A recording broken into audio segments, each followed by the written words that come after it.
Have you ever caught yourself forcing a smile at a family dinner while inside you feel utterly drained? Have you ever paused in the midst of a work meeting, glanced around at your colleagues' rehearsed politeness, and wondered who's really genuine and who's simply playing a part? Welcome back to the channel, everyone. Today we are uncovering a profound midlife truth. As we step into our 30s and beyond, life often transforms into an unending performance, half scripted, half improvised, and the real challenge is learning not only to act, but also to observe and direct our own story. We'll explore how midlife pushes us into multiple roles, while we gradually embrace silence and selective authenticity, and how we can reclaim our directorial power to live more honestly and with deeper purpose. In youth, spontaneity and impulse guide many decisions, and playing a role feels like a thrilling adventure. But as responsibilities mount, children, aging parents, career stakes, financial pressures, we trade off spontaneity for reliability, passion for prudence. We learn to don masks: the responsible parent, the dependable employee, the supportive partner, and the gracious friend. Each mask serves a purpose, protecting vulnerable parts of ourselves and ensuring the performance continues without collapse. Yet over time, that protective armor can become a prison, distancing us from the very authenticity we once cherished. Midlife ushers in a crucial awakening. We realize we are no longer just actors or observers, we are the directors of our own life's drama. We start to rewrite the script, placing self-growth at its core, and designing every scene with a focus on authenticity and integrity. We deliberately choose which roles to accept, even if they come without applause or starring credits. The maturity we gain isn't measured by standing in the spotlight, but by our ability to perform with steadiness, calm, and genuine warmth, no matter which role we wear. This awakening transforms how we view others' performances too. Where once we judged harshly, today we observe with empathy. We recognize that each person on stage carries unseen burdens and private tragedies. That colleague who never misses a deadline. They may be silently juggling health scares. That friend who posts perfect family photos.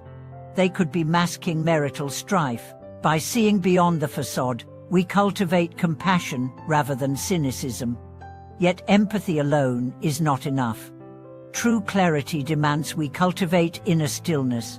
Midlife's converging pressures can fragment the self. Work deadlines blur into household chores. Social obligations eclipse personal passions. To stay grounded, we carve out moments of solitude. Early morning walks, late-night journaling, weekend retreats in quiet corners of our homes. In those sacred pauses, we listen to our authentic desires rather than the cacophony of external demands.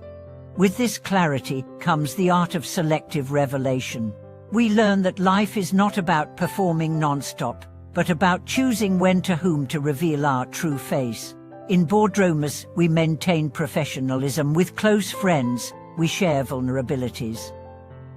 This shift from full-throttle performance to purposeful expression is both a protective strategy and a mark of wisdom. It preserves our emotional energy and safeguards our integrity amidst relentless demands. As directors, we also rethink our casting decisions. Not every role is worth playing, and not every relationship deserves a starring part in our life's narrative. We steadily prune connections that drain us and invest deeply in those that uplift and challenge us to grow. We establish firm boundaries, no longer the ever-available confidant or unpaid consultant, so that our commitments reflect our values and our energy is reserved for what truly matters. Midlife silence becomes our hour. It is not defeat but discernment. We no longer feel compelled to argue for every point or to explain ourselves to every critic. We speak up when our voice is needed and embrace silence when words serve no purpose. In that silence, we conserve our strength and allow deeper truths to surface. We grant ourselves the permission to rest between acts, to breathe, and to heal. But directing one's life also means learning to adapt when the script changes abruptly.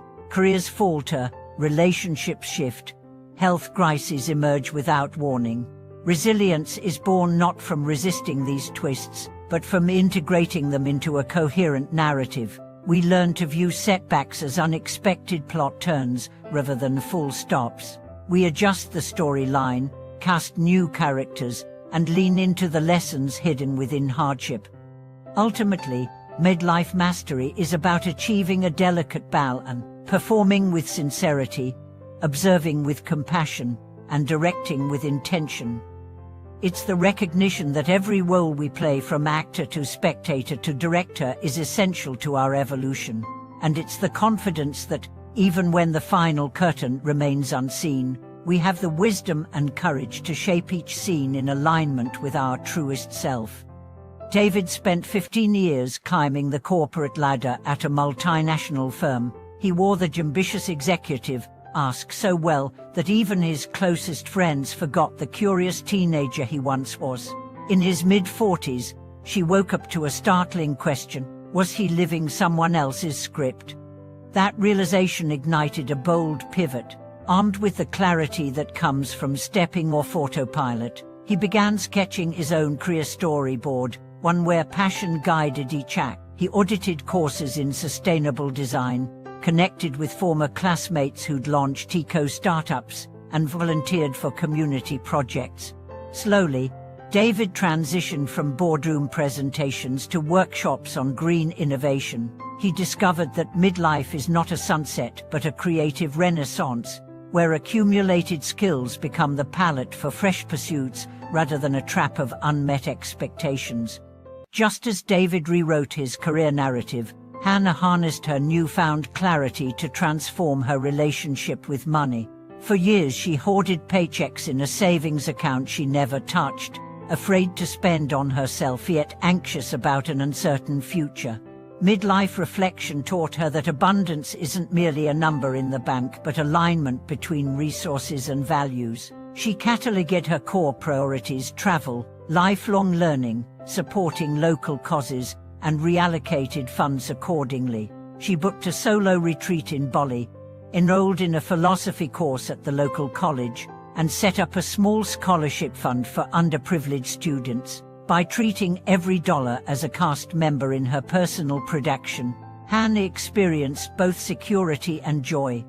Her finances became less about hoarding and more about purposeful investment in the story she truly wanted to live. In the realm of intimacy, Olivia learned to swap performative roles for genuine connection. As a mother of two with a demanding career, she found herself toggling between a perfect parent and unflappable professional, leaving little energy for her marriage. Midlife clarity nudged her to rewrite the shared script with her husband: no more autopilot date nights or distracted conversations. They began experimenting with vulnerability exercises. Each week they asked one another the same question: what scares you most right now? Then listened without judgment.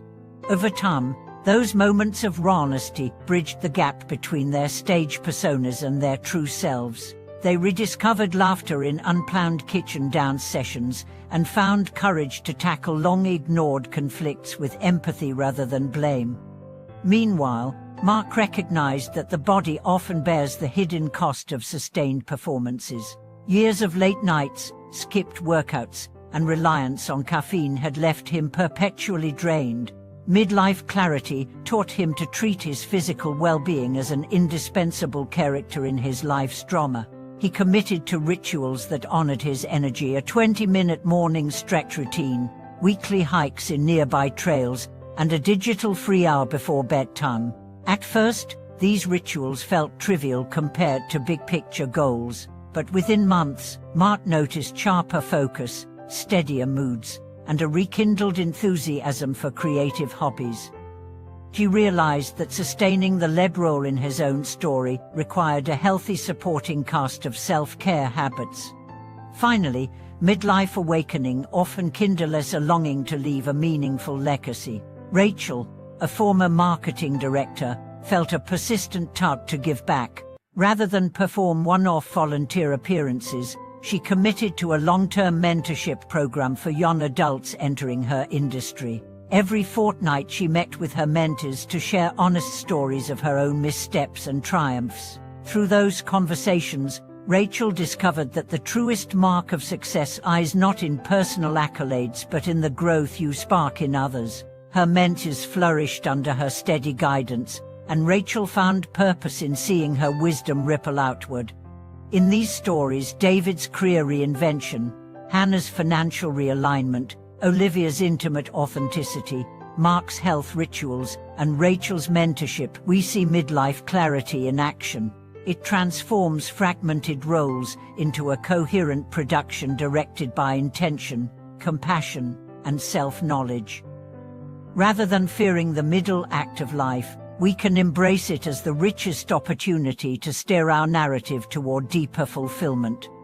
Thank you for watching this video.